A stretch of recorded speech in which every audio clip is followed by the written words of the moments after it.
Hi hello ಎಲ್ರಿಗೂ ನಮಸ್ಕಾರ. Creative new one ಚಾನಲ್ಗೆ ನಿಮಗೆಲ್ಲರಿಗೂ ಆತ್ಮೀಯ ಸ್ವಾಗತ.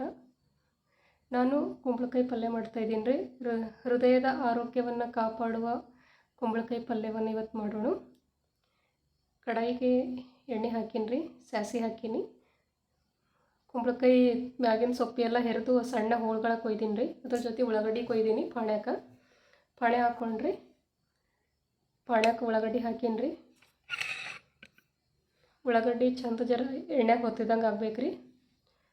ಕುಂಬಳಕಾಯಿ ಮ್ಯಾಲಿಂದ ಏನು ಸಣ್ಣ ಸಿಪ್ಪಿ ಇರ್ತದಿಲ್ಲ ರೀ, ಅದು ಚರ್ಮ ಟೈಪ್ ಅದು ಹೆರ್ದೀನಿ ರೀ. ಹೆರ್ದು ಚಂದ ಸಣ್ಣ ಹೋಳು ಕೊಯ್ದೀನಿ ರೀ.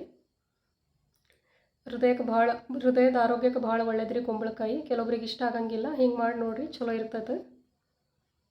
ಎಣ್ಣೆ ಹುಮ್ಗಾಯಿಲಕ್ಕೆ ಇಡ್ಬೇಕು ರೀ. ಮ್ಯಾಲೆ ಡಕ್ಕಣ ಮುಚ್ಚೀನಿ. ಸ್ವಲ್ಪ ಮೇಲೆ ಬಾಡಿಸಿ ನೋಡ್ಬೇಕು ರೀ. ಇದು ನೀರಿನಾಗೆ ಕುದೀತದೆ ರೀ. ಇದಕ್ಕೆ ಹೆಚ್ಚಿನ ನೀರಿನ ಬೇಕಾಗಂಗಿಲ್ಲ ಈ ಪಲ್ಯಕ್ಕೆ. ಸ್ವಲ್ಪ ಎಣ್ಣೆ ಕುದ್ದ ಮೇಲೆ ರೀ ಜರ ಡಕ್ಕಣ ಮುಚ್ಚಿಡೋಣ್ರಿ. ಹಸಿ ಖಾರ ರೀ. ಹಸಿ ಖಾರಕ್ಕೆ ಮೆಣಸಿನ್ಕಾಯಿ, ಬೆಳ್ಳುಳ್ಳಿ, ಸ್ವಲ್ಪ ಕರಿಬೇವಿನ ಸೊಪ್ಪು, ಕೊತ್ತಂಬರಿ ಸೊಪ್ಪು ಹಾಕಿ ರುಬ್ಬಿನಿ ರೀ. ಇದು ಪಲ್ಯಗಳಿಗೆ ಇದೇ ಹಾಕೋದು. ಯಾಕಂದ್ರೆ ಕರಿಬೇವು ಸೊಪ್ಪು ಪಾಣ್ಯದಾಗ ಹಾಕಿದ್ರೆ ತೆಗೆದು ಕಡಾಕಿಟ್ಟು ಬಿಸಾಕ್ಬಿಡ್ತಾರೆ ರೀ. ನಾ ಇದ್ರೊಳಗೆ ಹಾಕಿ ರುಬ್ಬೀನಿ. ಸ್ವಲ್ಪ ಇದು ಎಣ್ಣೆಗ ಕುದ್ದಂಗೆ ಆಗಿದ್ಮೇಲೆ ಇದು ಖಾರ ಹಾಕ್ಕೊಂಡ್ರಿ. ಖಾರ ಹಾಕ್ಲಕತ್ತೀನಿ. ಇದಕ್ಕೆ ಖಾರ ಪುಡಿ ಹಾಕೀನಿ ರೀ ನಾನು. ಶೇಂಗಾ ಹಿಂಡಿ ಹಾಕ್ತಾರಲ್ಲ, ಖಾರ ಪುಡಿ ಹಾಕೀನಿ. ಬೆಂಗಳೂರು ಕಡೆನವರು ಈ ವಿಡಿಯೋ ನೋಡಕತ್ರ ಖಾರ ಪುಡಿಗೆ ಗುರೆಳ್ಳು ಅಂತಾರೆ ರೀ. ಗುರೆಳ್ಳು ಹುಚ್ಚೆಳ್ಳಿನ ಪುಡಿ ಅಂತ ಹೇಳ್ತಾರೆ ನೋಡ್ರಿ, ಅದು ರೀ. ನಾವು ಖಾರಾಳು ಅಂತೀವಿ. ರುಚಿಗೆ ತಕ್ಕಷ್ಟು ಉಪ್ಪು ರೀ. ಅರಿಶಿಣ ಉಪ್ಪು ಹಾಕಿ ಒಂದು ಸ್ವಲ್ಪ ಮುಚ್ಚಿಬಿಡೋಣ್ರಿ. ಅದು ಸ್ವಲ್ಪ ಉಗ ಹಿಡಿತದ, ಅಂದ್ರೆ ಸ್ವಲ್ಪ ಬಿಸಿ ಹಿಡಿತದಂತ್ರಿ. ಚಂದ ಕಲಸೋಣ್ರಿ. ಸ್ವಲ್ಪ ಕಲಸಾದ್ಮೇಲೆ ಇದಕ್ಕೆ ಸ್ವಲ್ಪ ನೀರು ಹಾಕ್ಕೊಂಡ್ರಿ. ನೀರು ಭಾಳ ಏನು ಹಿಡಿಯಂಗಿಲ್ಲ ರೀ ಈ ಪಲ್ಯಕ್ಕೆ. ನಾವು ಇಬ್ಬರಿಗೆ ಆಗೋಷ್ಟೇ ಪಲ್ಯ ಮಾಡಾಕತ್ತೀನಿ. ಇನ್ನೂ ಅರ್ಧ ಕುಂಬಳಕಾಯಿ ತೆಗೆದಿಟ್ಟೀನಿ ರೀ. ಒಂದು ಸ್ವಲ್ಪ ನೀರು ಹಾಕೀನಿ ರೀ.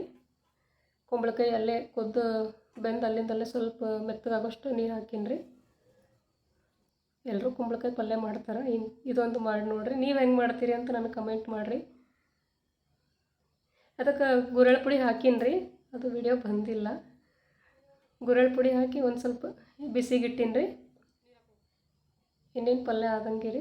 ಯಾರ್ಯಾರು ಎಲ್ಲಿಂದ ನೋಡಕತ್ತೀರಿ, ನೀವು ಹೆಂಗೆ ಕುಂಬಳಕಾಯಿ ಪಲ್ಯ ಮಾಡ್ತೀರಿ, ಕುಂಬಳಕಾಯಿ ಬ್ಯಾಳಿ ಮಾಡ್ತೀರಿ, ಕುಂಬಳಕಾಯಿ ಹುಳಿ ಮಾಡ್ತೀರಿ, ಕಮೆಂಟ್ ಮಾಡಿರಿ. ಅದು ವಿಡಿಯೋನು ಮಾಡೋಣ, ಅದು ರೆಸಿಪಿನೂ ಮಾಡೋಣ. ಫೈನಲಿ ಹಿಂಗೆ ಇರ್ತದೆ ನೋಡಿರಿ ಕುಂಬಳಕಾಯಿ ಪಲ್ಯ. ಬಡಿಸೋಣ್ರಿ. ಇವಾಗ ನಾ ಇವತ್ತು ರೊಟ್ಟಿ ಮಾಡಿಲ್ಲ ರೀ, ಮತ್ತು ನಾವು ತೊಗರಿ ಬ್ಯಾಳಿನೂ ಮಾಡಿಲ್ಲ. ಗಂಗಾಳಕ್ಕೆ ಅನ್ನ ಹಾಕೊಳಕತ್ತೀನಿ ರೀ. ಬಿಸಿದ ಅನ್ನ, ಬಿಸಿ ಕುಂಬಳಕಾಯಿ ಪಲ್ಯನೇ ಉಂಡಿದ್ರಿ ಇವತ್ತು. ಸ್ವಲ್ಪ ಹೆಲ್ತ್ನೂ ಸರಿ ಇರಲಿಲ್ಲ. ಬಿಸಿದ ಅನ್ನ ರೀ. ಇದ್ರ ಜೊತೆ ಫುಲ್ ಬಿಸಿ ರೀ ಕುಂಬಳಕಾಯಿ ಪಲ್ಯ. ಅನ್ನ ಮಸ್ತ್ ಟೇಸ್ಟ್ ಐತ್ರಿ. ಇಷ್ಟು ಭಾರಿ ಆಗ್ಯದ, ಮಸ್ತ್ ಆಗ್ಯದ್ರಿ. ಒಂದು ಸರ್ತಿ ಮಾಡಿ ನೋಡಿರಿ. ಒಂದು ಸರ್ತಿ ಅಲ್ರಿ, ವಾರದಾಗ ಒಂದು ಸರ್ತಿ ಆದರೂ ಕುಂಬಳಕಾಯಿ ತಿನ್ನಬೇಕು. ಖಾರದ ಪುಡಿನೂ ಆರೋಗ್ಯಕ್ಕೆ ಭಾಳ ಒಳ್ಳೇದ್ರಿ. ಅದಕ್ಕೆ ನಮ್ಮ ಹಿಂದಿನ ಜನ ಖಾರದ ಪುಡಿ ಕೊಟ್ಟು ಎಲ್ಲ ಪಲ್ಯಗಳಿಗೆ ಉದುರಿಸ್ತಿದ್ರು. ಆದರೆ ಈಗಿನ ಮಂದಿ ಕರ್ರ ಕಾಣಿಸ್ತದಂತ ಉಣಂಗಿಲ್ಲ. ಆದ್ರೆ ಆರೋಗ್ಯಕ್ಕೆ ಹೇಳಿ ಮಾಡಿಸಿದ್ರಿ. ಎಲ್ಲ ಫ್ಯಾಷನ್ ಕೆದ್ದ ಶೇಂಗಾ ಹಿಂಡಿ, ಕೊಬ್ಬರಿ ಹಿಂಡಿಗೆ ಬಂದು ನಾವು ಕೆಲವೊಂದು ಹಳೇದು ಮರಿಬಾರ್ದ್ರಿ. ಒಂದು ಸರ್ತಿ ಟ್ರೈ ಮಾಡಿ ನೋಡಿರಿ. ಟೇಸ್ಟ್ ಅಂತೂ ಅಲ್ಟಿಮೇಟ್ ಅದ ರೀ. ಮಾಡಿ ಉಂಡು ನೋಡಬೇಕು.